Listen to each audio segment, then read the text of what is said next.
बाचस्पति प्रति गृह भितरे किभली आचरण करने को हुए एथिरु निश्चित भाव में शिक्षा लाभ करेंगे बोली आमे आशा करूछु। देखंतु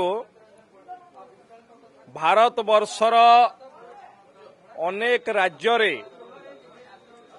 ओबीसी मानक पई संरक्षण व्यवस्था है।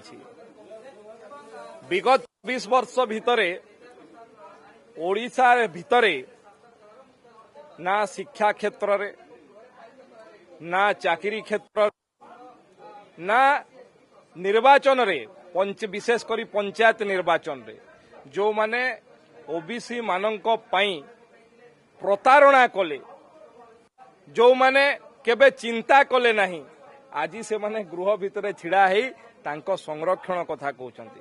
जो माने कलिंग नगर रे आदिवासी मानक हाथ काटिकी नहीं गले जो माने गत विधानसभा रे आदिवासी मानकर जमी किभली भाव में हड़प करिवे तापाई जो माने प्रस्ताव आनिथिले एवं भारतीय जनता पार्टी प्रबल विरोध पर फेरई नेले से माने आज आदिवासी मानक सुरक्षा कथा कहउचंती आदिवासी मानक रिजर्वेशन कथा कहउचंती। मने रखिबा कथा ये भारतीय जनता पार्टी अटल बिहारी वाजपेयी प्रथम प्रधानमंत्री जेतेबेले हेले आदिवासी मानक पई स्वतंत्र मंत्रालय प्रतिष्ठा करथिले एवं ओडिशार बरपुत्र जने जोएल राम को तार दायित्व देथिले।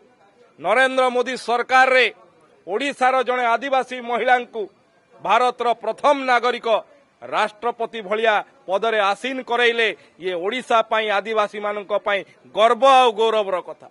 एवं भारतीय जनता पार्टी जेतेबेले प्रथम सरकार आज ओडिशा रे हेछि जने साधारण आदिवासी घरर पुआ आज ओडिशार लोकंकर मुख्यमंत्री हेछि। आज भारतीय जनता पार्टी को से माने आदिवासी ओबीसी कथा शिखेबे से माने जवाब देवा कथा 24 वर्ष भितरे ओबीसी मानक पई आदिवासी मानक पई हरिजन मानक पई कोन करछंती तार जवाब देवा प्रतिवर्ते ये विधानसभा गृह को किभली भाव में अप्रसंग को प्रसंग करी अचल करिवे तार व्यवस्था करुछंती ये अत्यंत दुर्भाग्यजनक कथा।